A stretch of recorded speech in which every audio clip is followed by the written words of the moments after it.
Welcome to Girls Talk Yahweh. My name's Brooke. I'm Valerie. We are super excited to be here with you guys.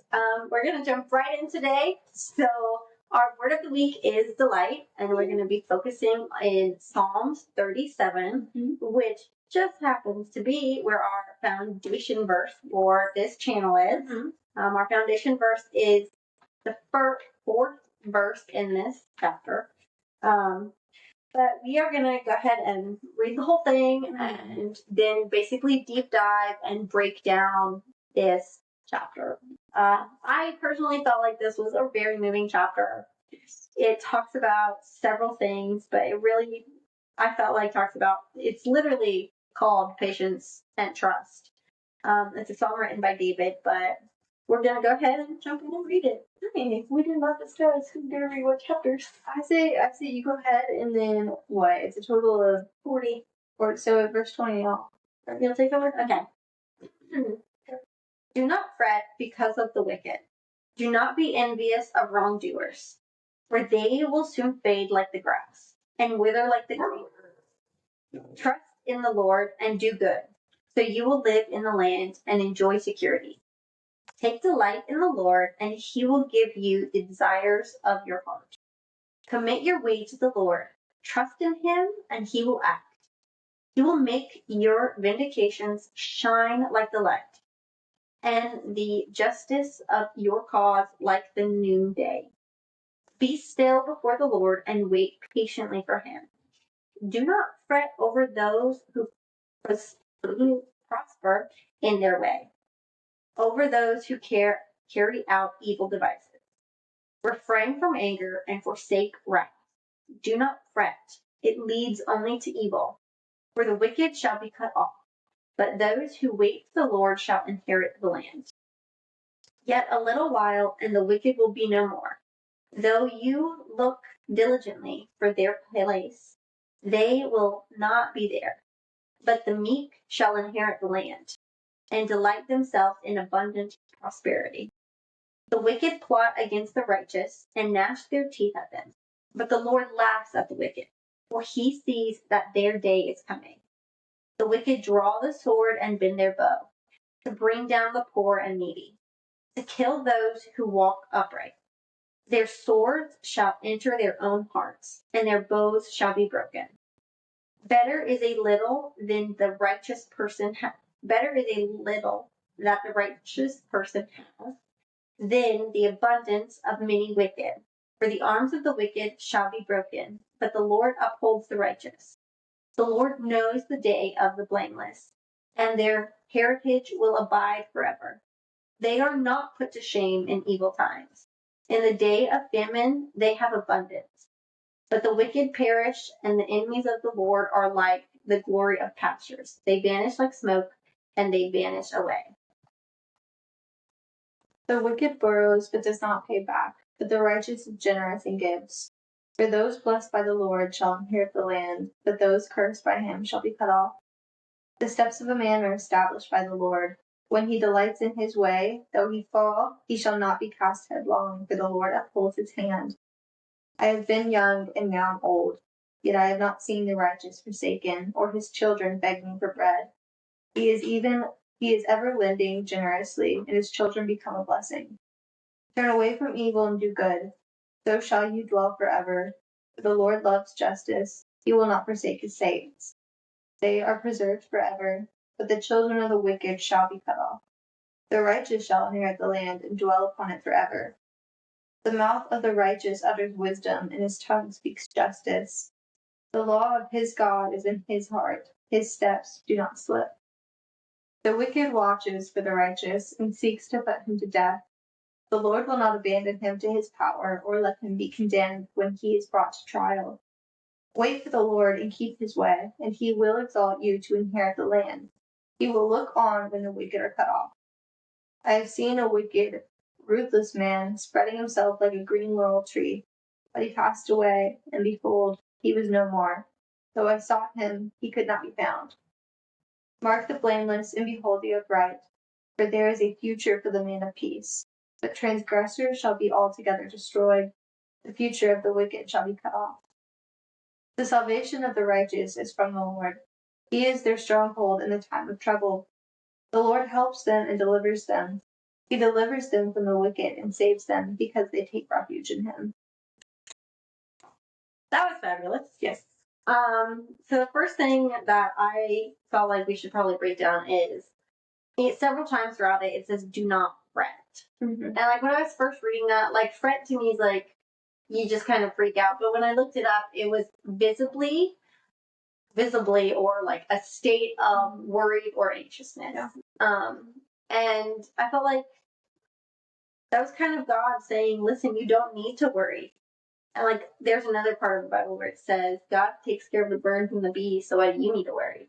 Mm-hmm. Or at least that's like what it's gesturing to. It's like the same thing as like the birds never like fret over their food. Yeah, they're not really that worried. Yeah. And God takes care of them. Yeah. And in verse 1 it says do not fret. Verse 7 it says do not fret, and then again in verse 8. And in verse 8 it says do not fret, it leads only to evil. And I felt like that was kind of important because some people will look at worrying and not think it leads anywhere. Like, oh, these are things that I have, these are problems that I have, and I'm stressing over them. Yeah, because they're important. Yeah, that completely makes sense. And it's not saying don't worry ever. Yeah. But you can worry, but you just have to give the worry to God. Mm-hmm. Look ahead to the promises that God has made to you, and you have to trust in the Lord.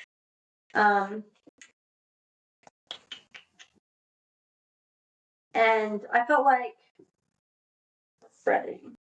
Something I wrote down said, don't focus on what the wicked and their successes, but delight in like what the Lord's goodness has already done for you. Look at the things He has given you, because that sometimes makes it easier for you to spot the things He ends up giving you later down the road, and really reflect back to things like that. Mm-hmm. Yeah. Well, I don't know if you fret. I feel like this chapter it's a very like all spiritual type of chapter. Like it talks about like you are like people fret naturally, like we get scared naturally, we worry naturally. But there's a lot of reassurance in this chapter about just God telling us like don't worry. Like He's literally saying to like in verse 13, the Lord laughs at the wicked. 23 and 24, like you can fall, but you're not gonna fall on your face because God's gonna hold your hand. Mm-hmm. And then it's in verse 36, it's talking about like how like you may think that like these people are like awful, but they're not gonna be here forever. Yeah. There's a lot of reassurance the same. And then obviously like verse 39 and 40, which I know we're gonna talk about later, but this all just makes me feel I felt very peaceful reading this. Yeah. Because I know that I can for sure fret. Yeah. Over stuff. Which God's definitely like I think I was talking with my friend about this today. I think I can tell in areas where I've matured in certain things about like regarding stuff that I would have normally been very anxious over or something. Now I still have like worries. But this chapter overall, I just felt so peaceful. I love that for you. I also felt like so like in verse 3, where it's talking about trusting in the Lord and do good, and you will live in the land and enjoy security. I also felt like in 5 and 6, when it says commit your way to the Lord, trust in Him. It constantly points back to trusting in God. Yeah. And He will act. He will make your vindications shine like the light. Mm-hmm. He will take care of you. People will come at you people will come at you, things will come at you, life will come at you. Mm-hmm. But you have to hand it off to God. Mm-hmm. Because if you don't hand it off to God, then you're saying, I've got this, God. I don't need you. Yeah. When you need Him, He helps you get everything. Yeah. And like right now with my situation, I am fully relying on Him. He's the one who's letting me know that things are not okay when I need them to be informed that they're not okay and they're not for me. So I just step back in the way. I don't feel his peace because that's what he gives us. He gives us peace. You wouldn't, if it's from God, it's not going to make you fret because fretting leads to evil. So if you're worried about that and anxious when you think about those kinds of things, maybe that's God saying, yeah, because God works in whispers. Mm-hmm. He's not going to loud in your face, like as we talked previously about like my testimony and everything. He came at me in a slow, over time kind of a way. Mm-hmm. I also think one of our other points today is like delighting in the Lord, which that entire thing is talking about delighting in God. But like to me, delighting it's two things. It's one, being in awe of God's power, but then also yielding to his way. Because you can't be in awe of him and then go your own way. You're gonna give up. Yeah. You're gonna. So like in 11, it says, but the meek shall inherit the earth and delight themselves in an abundant prosperity. So a lot of people refer to meek as like weak. Like if you go to a bully, like if in middle school and high school, if someone said, "Oh, Brooke, you're so meek," I would have taken complete offense to that because I'm like, I'm not weak. I am I'm very loud. I'm very opinionated. I am not a meek person. Mm-hmm. But as I was reading that, I felt like meek is not reliant. It's actually a strength because you are no longer relying on your own strength, your own loud, opinionated self. I'm relying on God's strength. So me being meek is relying on God's strength, which makes me stronger than I could have ever been by myself. Mm-hmm. There's no way that I could have stuff that I go through now. It's whatever, because you know what? At the end of the day, I'm like, I've got it. Yeah. I'm not really that worried about it. I'm not gonna stress. Other people are stressing, and I'm like, listen, you don't need to stress because I'm not worried about it. Mm-hmm.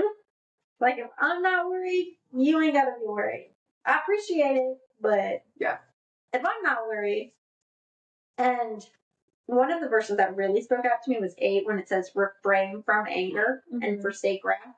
That is something that I would say is probably have always been my easiest emotion. I was gonna say, because like if you go back to another verse, it says that we're children of wrath. Yeah. In Ephesians, I feel like it was Ephesians 5 or something. I think so. We read it through small group that one. I was like, ooh. Yeah, let me look that up real quick. Yeah, I really agree with what you said though about like meek does not equal weak. See exactly. It's a very similar pronunciation.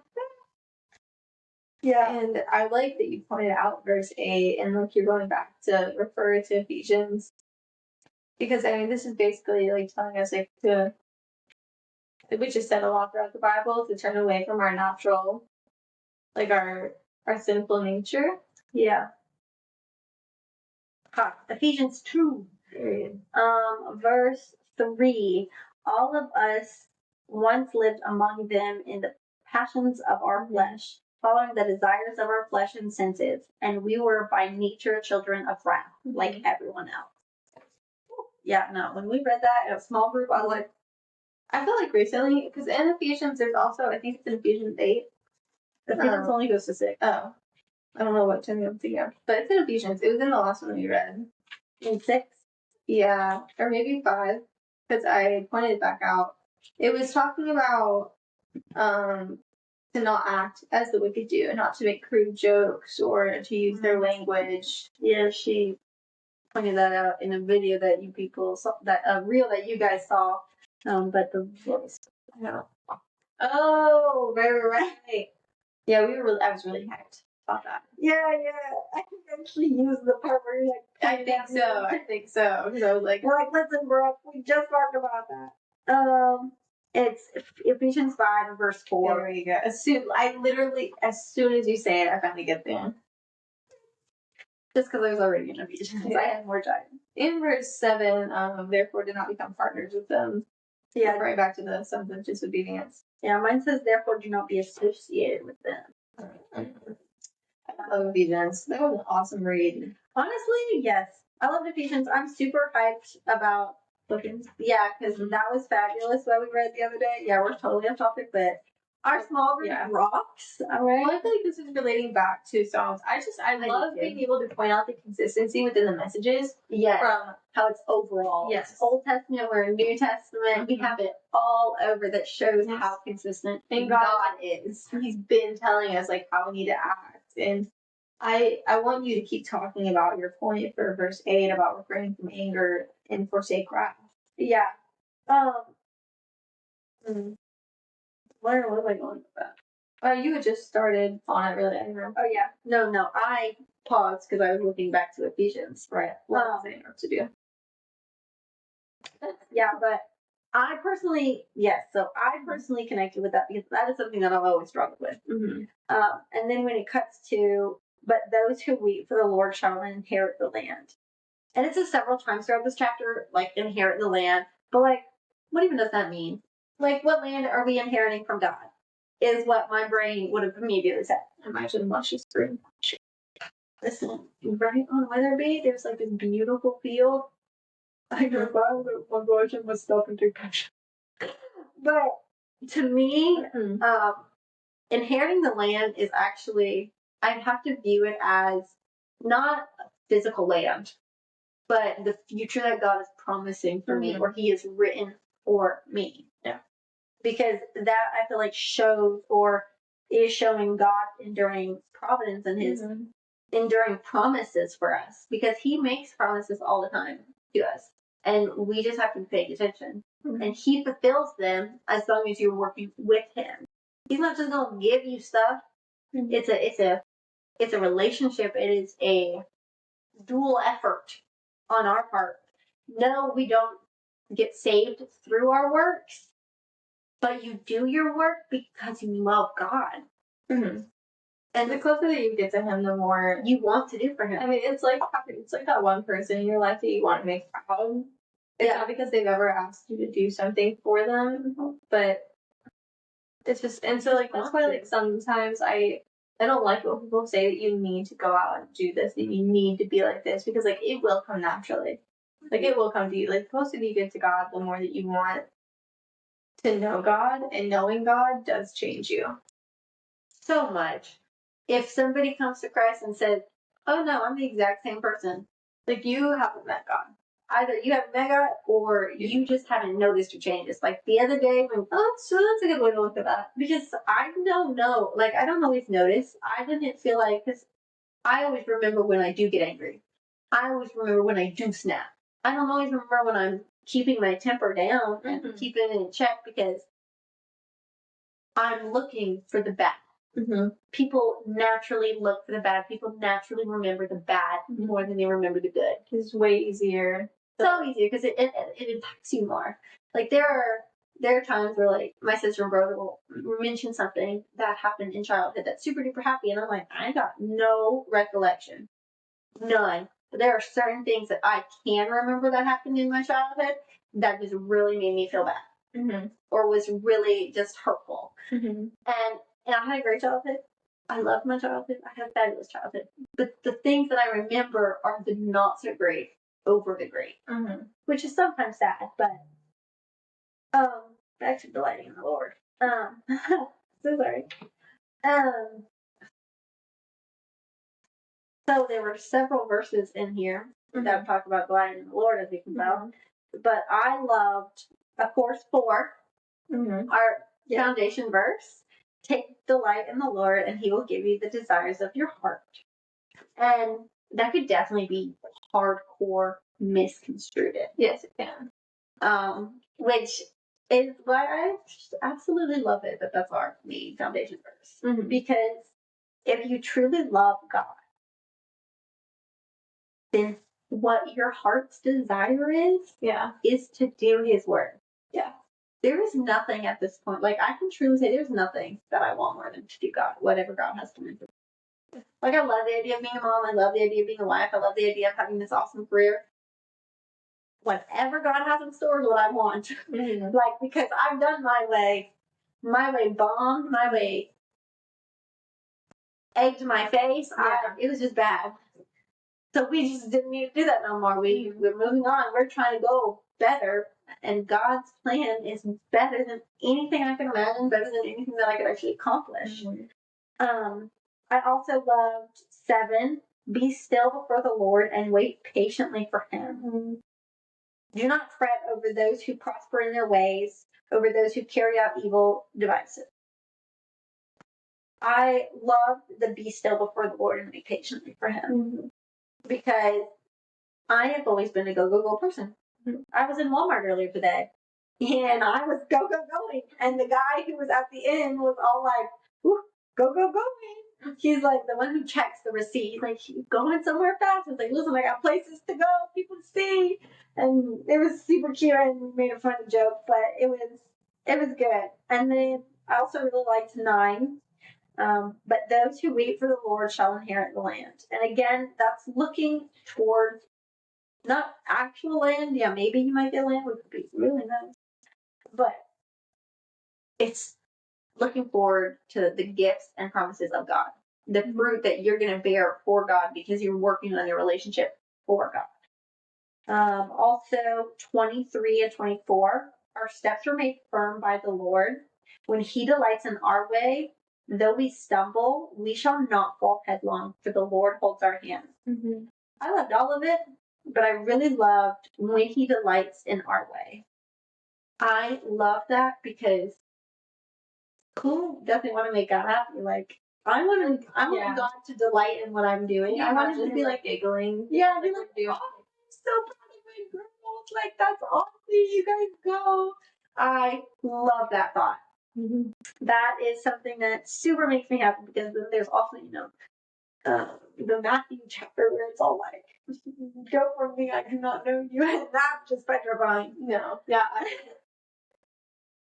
I really like I can't think about it. Yeah. Like, because I don't want to get on that because we're talking about the light. Yeah. That is a downer thought. That is not. I mean, like, I guess it is in a way delighting in the Lord because, like, we love him so much. And, like, that's like, it crushes us to think that he wouldn't know us. Yeah. Because it's not like he's, like, saying, like, I'm ashamed of you, get out of my house. He's ashamed, like, I don't know you. And he's not even turning his head. I think he would look at you and he'd be like, I don't think he'd be sassy. I think he'd be heartbroken. Oh, can you imagine your dad being heartbroken and looking at you? Look at me. And him, like, imagine your dad saying, I don't know you. That's so crushing. That is so crushing.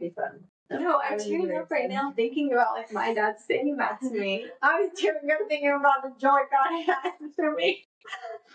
And delighting in our ways, Valerie. Okay.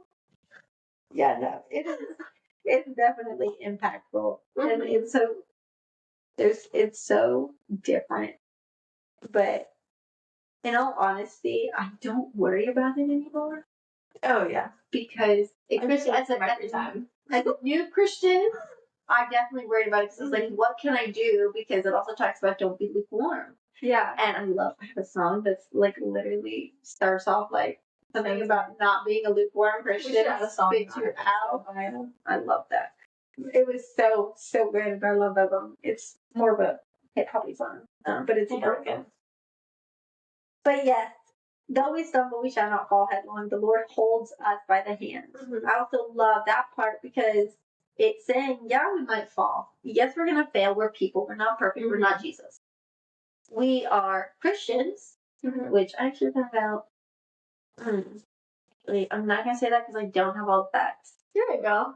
But I will say, as Christians, we're supposed to be imitators of Christ.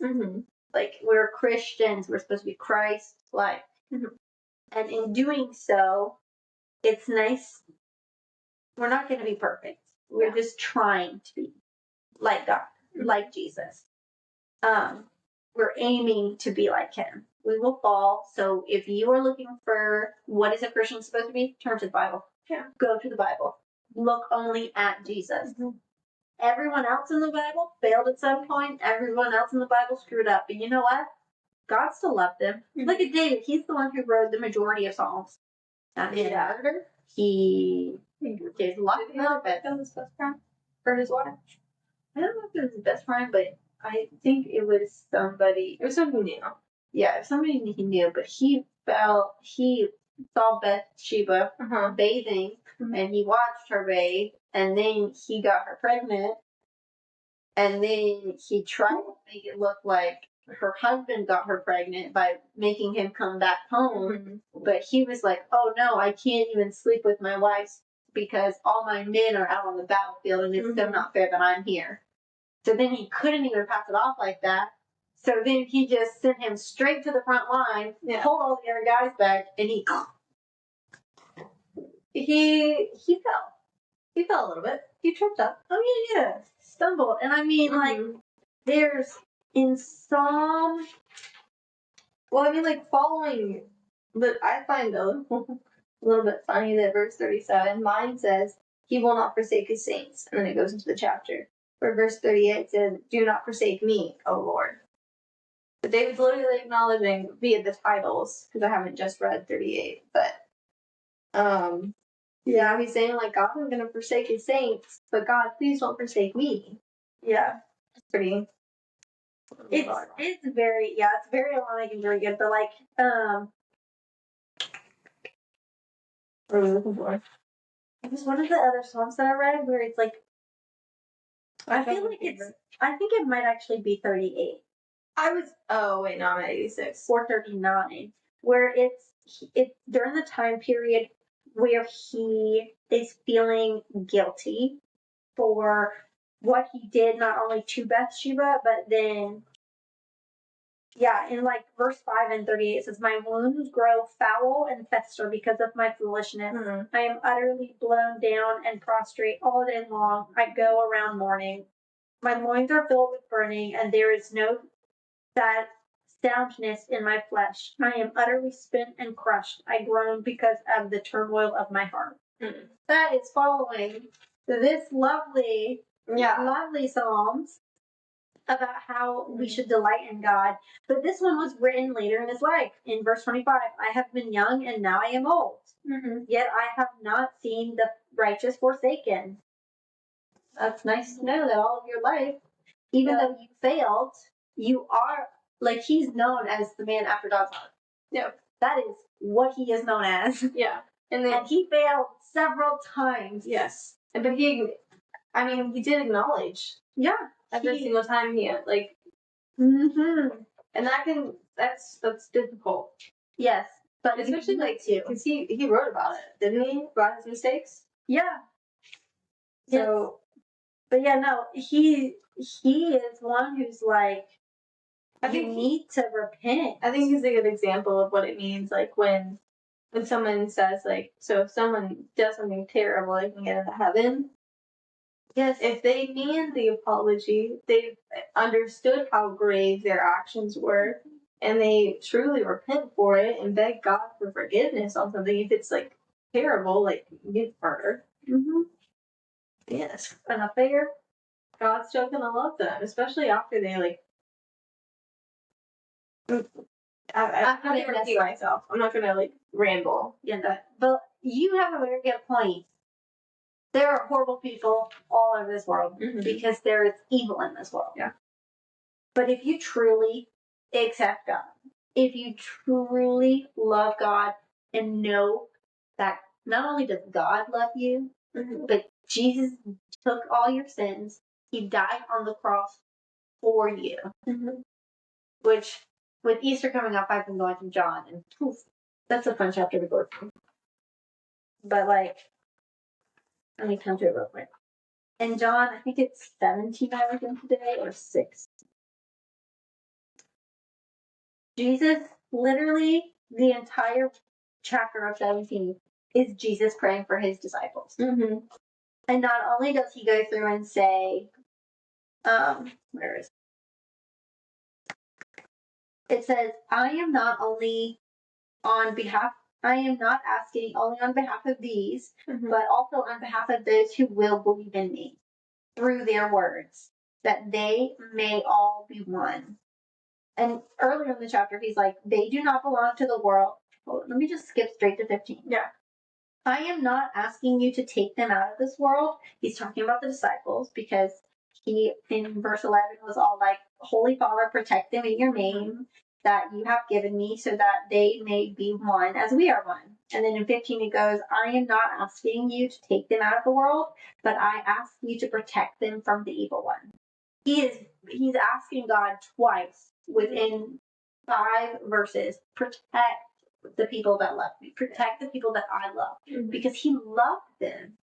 I mean, John is literally referred to as the beloved in 13. In book John. In John 13, the disciples look over to one another uncertain of whom he was speaking of, talking about because Jesus has said somebody's going to betray him. Simon Peter therefore motioned to him. No, sorry. In 23, it says, one of his disciples, the one whom Jesus loved, was reclining next to him. Simon Peter therefore motioned to him, asking him to ask Jesus whom he was speaking of, which that was John. But he loved his disciples. He loved his people. Yeah. If you truly accept him, you are not one of his. Yeah. He loved, and he loves you. He loves everybody. He wants everybody to know him, everybody to know his Father. It breaks his heart when there are people who don't know him. And that's how I view it. And it's very moving, I feel like. And in 30 and 31 of Psalms 27, because we've been jumping all over the Bible today. Oops. It says, the mouth of the righteous utter wisdom, and their tongues speak justice. I love that verse. And the law of their God is in their heart. Their steps do not slip. Which, first, it says their steps do not slip at the very end, even though in 23 and 24 it says we shall, though we stumble, we shall not fall headlong. To me, I took that as, we might mess up, but we're not like falling. Yeah. Because through reading the word and through truly trying to create a relationship with God, you gain wisdom. You gain God's wisdom. And I have, honestly, if I really think about it, I have been trying hard not to judge people. I've been trying hard to step back before I say something. I've been trying to step back and turn to the word whenever I'm going through something that I'm like, I don't know exactly how I should navigate this. I'm also turning to my community and asking them, hey, to me, you are very strong with God. To me, have a very strong faith.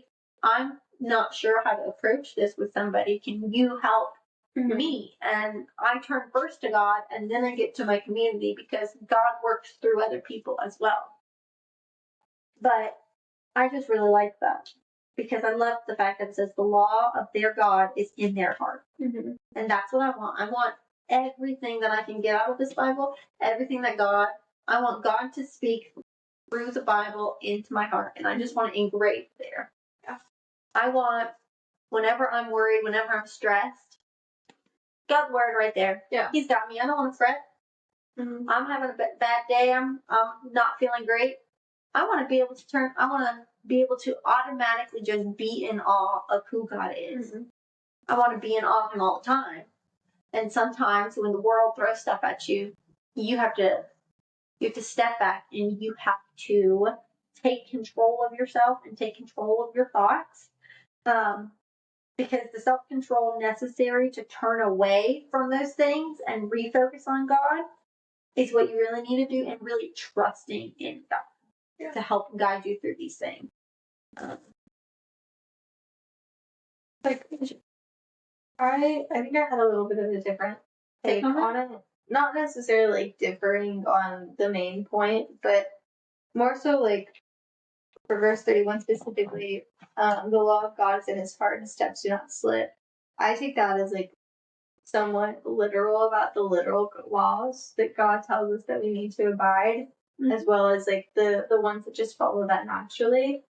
In reference to 24, I think he knows that that most people will not have every single thing in their heart, like burned in it, or follow it accurately daily. Mm-hmm. But he is saying, like, if you do follow it daily, and he doesn't expect them to be followed daily, though that's what he wants, but he knows that sometimes we're people, we're humans.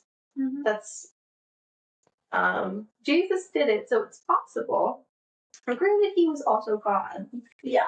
So it's a little impossible for him. Basically, what I'm saying is that I don't want it to be seen or like us leave it as it could be misconstrued that there's inconsistency within the Bible. Because Yeah. I think it's stating that verse 34-24, he's saying that like he knows that we're gonna fall, but he's gonna catch us anyways. Yeah. And verse 31 is saying, but if you have like all of the laws in your heart, you know me in your heart, and you do both in your heart, you're not going to fall. Yeah. That's how Yeah, because he catches you. Well, I just think if, in verse 31 it's saying like if like he's going to be prepared to catch you, but if you're doing these things daily, he's not going to striving to have those things in your heart. He's not going to have to catch you. Okay. Yeah. Does that make sense? Yeah, I'm following. Okay. I got you.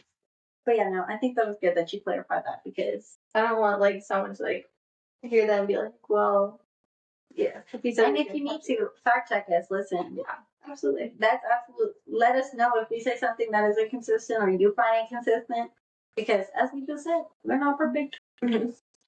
But as followers of Christ, we can take criticism, and we want to be told when we say something wrong or if we say something that can be taken. I quite enjoy constructive criticism. I find it like in my school and my personal projects, it only makes it better. So yeah. And listen, yeah, this is a personal project we are trying hard for. What's up next then? 39 and well, technically also I really liked 34 for delighting in the Lord. Wait for the Lord and keep to his ways, and he will exalt you in inheriting the land. I really like the first part though. I liked it all, but waiting for the Lord and keep to his ways, I felt like was also something, because to me delight was being in awe but also yielding to his ways, and I felt like that was a good reminder to just kind of, you're going to need to sit back every once in a while. Yeah. Yes, God is going to want you to act and like take action on certain things because you have to for things, or God's not just going to let things fall into your lap, so you have to take action on things. Yeah. But it's good to sometimes sit back. It's good to look both ways across the street. Yep. That's a good way to say that. I like that. Yeah. Like you're still like you said, like you're still taking action, but there's a difference between being reckless and doing it your way. Instead of doing a reaction, you're actually acting. Yeah. You're thinking about it. And I like that. That was good. Sorry, we both were there, and I liked what you were going with, but then the reaction thing just came right on out. I mean, it played very well onto each other. I'm so happy with that. I'm glad. All right. Lastly, I thought that maybe we could really kind of sit on 39 and 40. The salvation of the righteous is from the Lord. He is their refuge in the time of trouble. The Lord helps them and rescues them. He rescues them from the wicked and saves them because they take refuge in him. Literally says how the Lord helps you and is like your refuge, like 4 times. Yeah. It's very clear. Yeah, he's like, go to God with you. Like, God is already here. Just grab his hand, please. Yeah. Like, turn around. He's there. Be like, you could take 4,000 steps from God. And he's actually right behind you. The moment you turn around to say, oh, this is going to be such a long back to God. Actually, no. He's right there. He's like, they actually walk that entire thing. Yeah, he's following you. He's like, listen, I want you to come back to me. So he's the good shepherd. He's going to make sure you come back. He's not going to just let you wander by yourself. He's there with you, even when you do dumb stuff, even when you are struggling through stuff. Yeah. Yeah, I really loved that. That to me, I have a box underlined. It's like, remember this. Like you said, I mean, it's very straightforward. It's reassuring. Yeah. It's a very good, I think it could be like a good reality check. I agree. I feel like it was also a good reality check. Just the whole thing was so comforting, this entire chapter. I love it. I mean, just hearing the Lord helps them and delivers them. He delivers them from the wicked and saves them because they take refuge in Him. Like, just when I hear, like, when they take refuge in Him, my immediate thought is, like, a kid running to their dad and him, like, bear hug. And just, like, Yeah. I just imagine, like, because I always felt like my dad was, like, a literal shield. Yeah. And so that's what I think of. That's what I think of. When I hear refuge, I kind of think of that, but then I also think of, like, in the middle of a storm, just when chaos is around you and you're just absolutely lost and you're just like, I have nowhere to go, nothing to, like, I'm screwed. Like, he's the lighthouse in the ocean, but he's also that cave you found or that tree that's gonna cover you and shield you from it all. And I view it like that a lot, and I really love that because, side note, I love plants. I love a willow tree. That's my favorite. I saw this willow dome where they basically planted a bunch of willow sticks in a circle and they domed it, and then, like, over the years they slowly weave together. It was so cool. That's really want to make it. We need That to me is like my refuge. We need to have a family house where we can do that. And none of us move. Someone always lives there. Okay, that's totally fine. It can always be. Yeah, I like that. Okay. Yeah, that was all I kind of had on that. That the Lord is our refuge. It's just this whole episode was just a confirmation about how giddy you could be with the Lord, but why? Yeah. Like, it's not just because He's cool. Like, it's actually because He is actively showing you how to save you. Yeah. He's giving you instructions on, like, what not to do. I felt like, I don't know, verse 30 was just like, I felt like I've seen so much of that in the last few weeks, especially, like, within small groups and, like, just personal reading. That's good. Like, just a lot of confirmation on not acting certain ways and being responsible for the way that you speak. Mm-hmm. And because, like, I have some friends who, like, still swear even though they're very big Christians, and they're just like, it's just the way I talk. Yeah. I understand that, I do, but I do think this is more confirmation for me about, like, the more your benefits. Yeah, the benefits to not. Yeah, because I do think there's, like, when you follow God, I think that there will be, not like should be, but there just will be a clear difference between you and people of the world. Mm-hmm. I think that's gonna follow within your language. It's gonna follow in between your behavior. I think it's gonna affect your self-control, your obedience to God, and that's gonna come out. That's gonna put you in a different light than it will other people. Yeah, you're supposed to have God's, when you become a Christian or you are a Christian, God is in you. You're supposed to let God's light shine through you. And I could not imagine Jesus swearing at me. Yeah.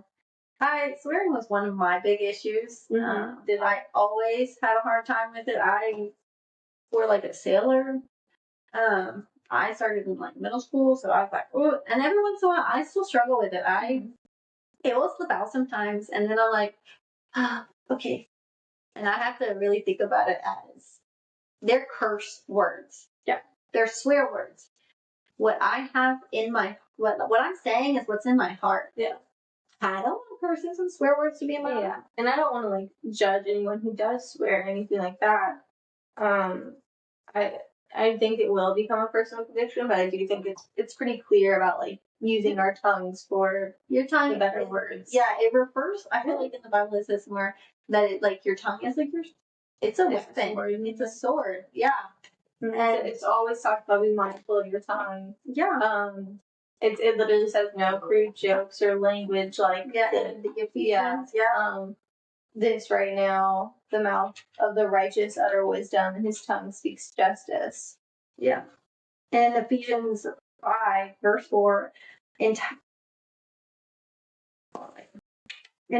out of a place of obedience. Oh, wait, no, so sorry, hold on. Yeah, I got you. 19, 15. No, that's how we should address each other, is Ephesians 5:19, addressing one another in psalms and hymns and spiritual songs, singing and making melody to the Lord with your heart. But Mm.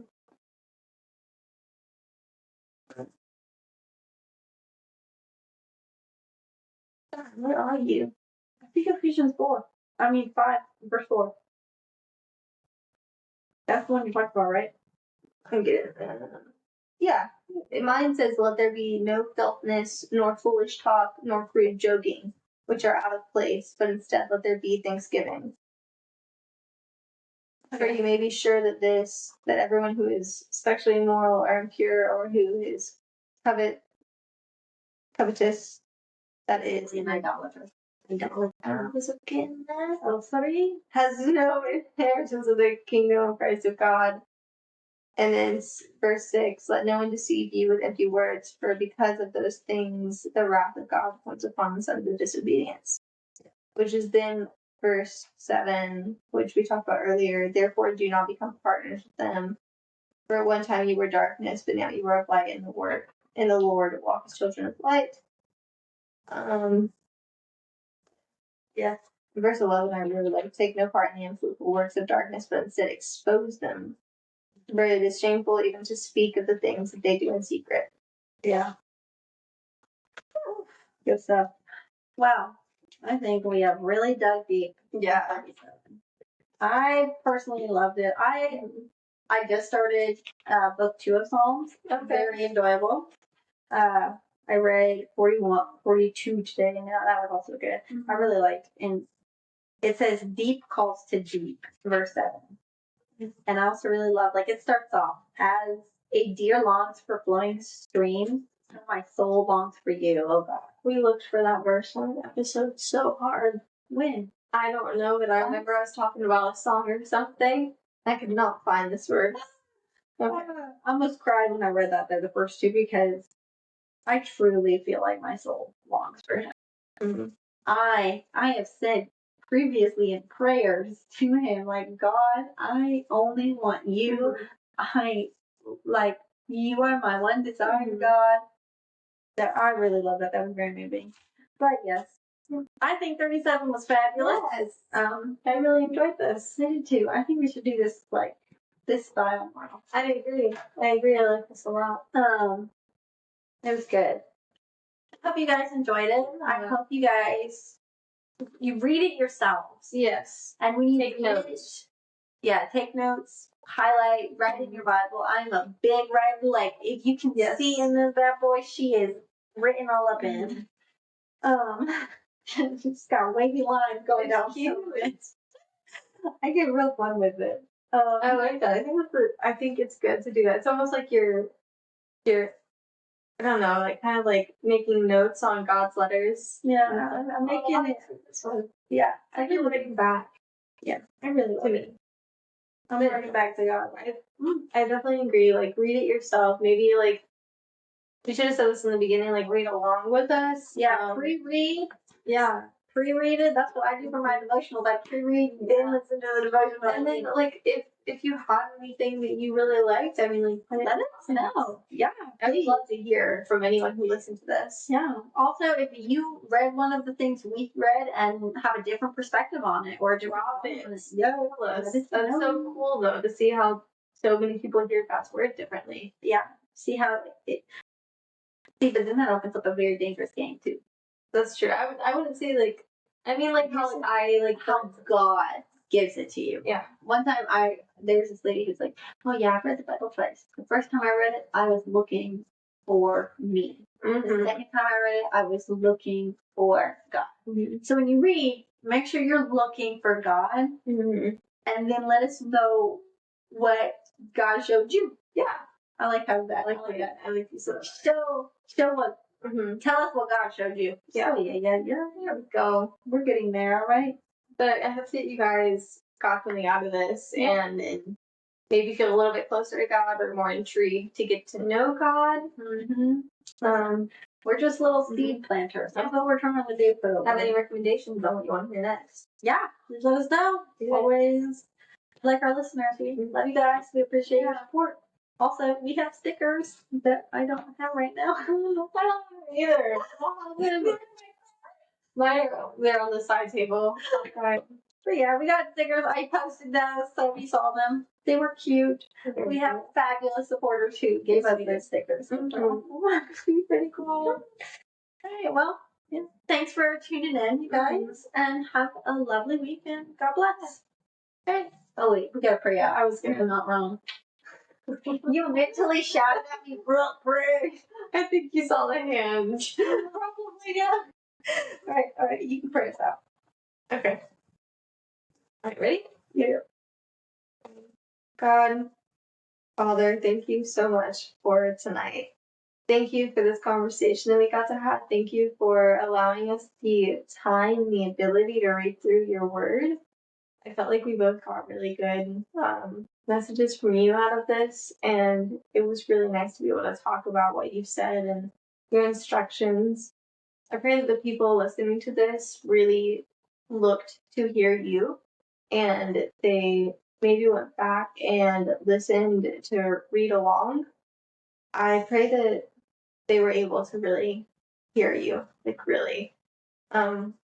I pray that the next week and the next weeks go well for everyone, us included. The prayers that we put in our prayer envelope, I I want to reaffirm those, and we'll do more prayers about those later, I'm sure. But just thank you so much for giving us the time to do this, and let this podcast be blessed by you, and this episode be blessed by you, and that your words just spoke through us well. Is anything else? I mean, you literally took the one thing I was gonna say right at the end. That Lord, let the words that we speak not be ours, but let them be of yours. And Never gets to read. yeah, literally, you're so good, God. Mm-hmm. And I really do thank you for this time that we get, and the people who do listen. I hope you not only put your hands over all of us and protect us, but just help guide us and do your will, Lord. And just thanks. That's all. Thank you. All right. Amen. Amen. Lovely to have you guys as always. This is actually the end this time. For real. All right. Have a great day. Yeah. Bye.